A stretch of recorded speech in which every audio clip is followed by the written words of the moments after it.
Nos anos 60, o mundo entrava de vez na sociedade de consumo. A televisão já tinha modificado para sempre a cultura de massa e a juventude da época dava mais sentido à postura libertária do rock and roll. Foi nesse contexto que surgiram verdadeiras lendas do rock e os nomes que mudariam a cultura de massa para sempre, como os Rolling Stones e os Beatles.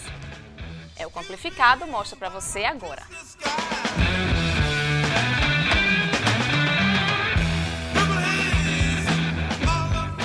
E para falar sobre os 4 garotos de Liverpool, a gente vai conversar um pouquinho com o Joe Strada.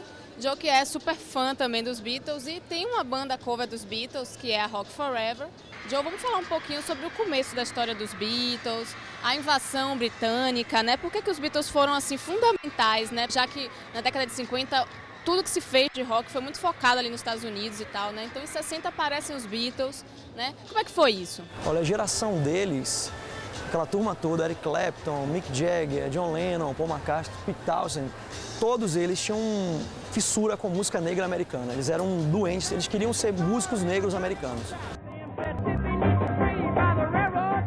E o que aconteceu? Eles foram para os Estados Unidos mostrar à classe média branca, que tinha um pouco de preconceito, uma coisa que eles achavam maravilhoso. O que havia de tão diferente, de tão especial na música dos Beatles?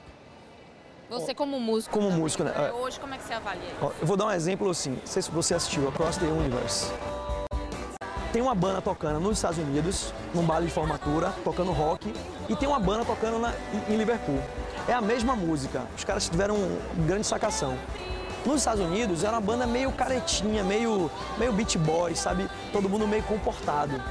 Na Inglaterra era a mesma coisa, só que cabelo pra frente, todo mundo de couro, era sombrio o negócio. Então, já na pegada visual já, e no som também, que é completamente diferente, já tinha um choque. Eles eram mais elétricos, sabe? É mais forte, é mais pra frente. Formato também musical, pop, eles começavam as músicas com os refrões. Entendeu? Não tinha introdução. Os primeiros singles começava já com She Loves You, já de cara.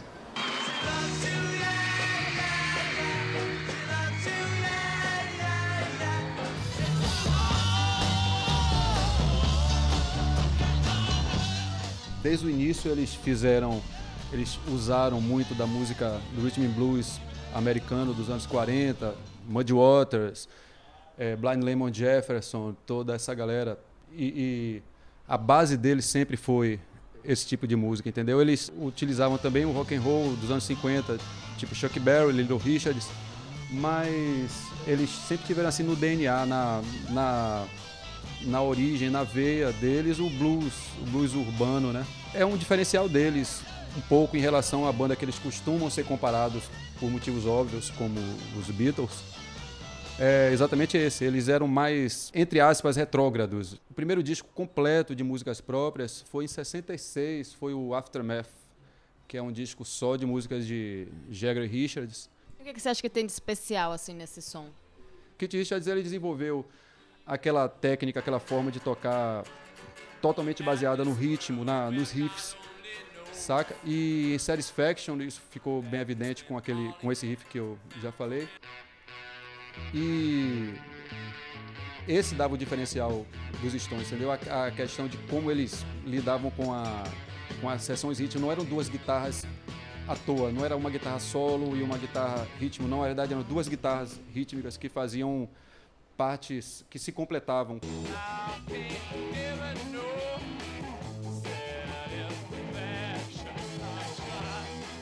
E aquele frisson todo que os Beatles causavam nas mulheres, né?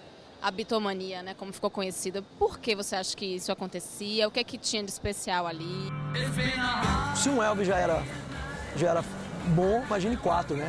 E tinha uma certa malícia nas letras que era bem de leve, sabe?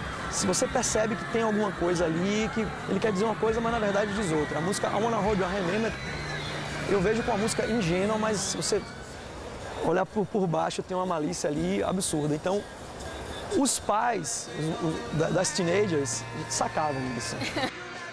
Bom, então eles falavam de amor, né? Eles usavam terninho, tinham esse visual todo comportado, mas eles foram assim responsáveis por toda uma subversão, por toda uma Uma rebeldia, né? Pra gente, agora, vendo aqui agora, 2010, é meio careta, mas na época era meio que... Aquele cabelo na franja aqui na testa era um cabelo meio grandalhão, assim, meio, né, crescido e tal. Era bizarro pra quem chegasse e olhava, não é possível. E ainda tem o seguinte, antes do sucesso, os Beatles, eles não se vestiam de terno, eles vestiam de couro preto. Tem até a foto ali, eles no cover de couro ainda, tá vendo? Ó, tá. Pode mostrar ali, tá vendo? Aquela foto bem, tá vendo? O batera era o Ringo. O que aconteceu é o seguinte, eles fizeram um teste para uma gravadora e foram recusados porque o cara da gravadora falou: bandas com guitarras e casacos de couro estavam fora de moda. Em 61. Quem diria, né? Enquanto os Beatles era aquela coisa mais de terninhos, comportadinhos, os bons moços, os Rolling Stones eram totalmente o contrário disso, eram os vilões da história, os malvados, né? Quem você acha que dos dois refletiu melhor o espírito daquela época e qual era assim esse espírito naquela época? É o espírito de descoberta.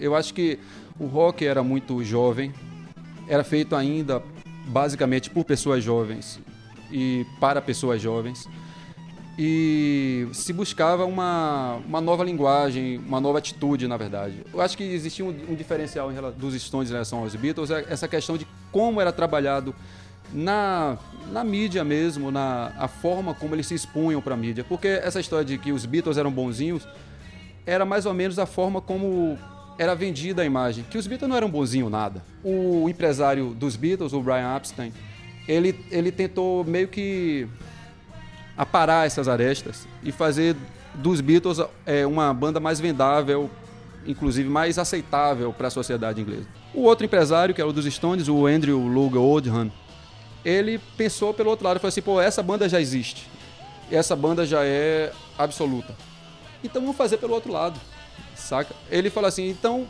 vamos exacerbar isso que os Stones já têm, que é essa decadência, essa rebeldia, aquela trilogia clichê clássica do rock and roll, sexo, drogas e rock and roll. Então vamos fazer os Stones esse lado da moeda.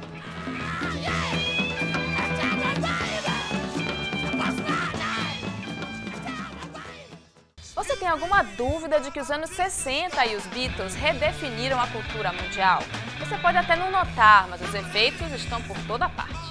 E sem saber, eles fizeram uma revolução totalmente cultural. Eles apoiaram nos anos 60 inovações como, por exemplo, a mini saia, o movimento Flower Power, quer dizer, tudo isso passou pelos Beatles, né? Eles foram eles que deram o começo, deram o start de tudo, e foram eles que inovaram, fizeram uma revolução muito grande, independente da música, né?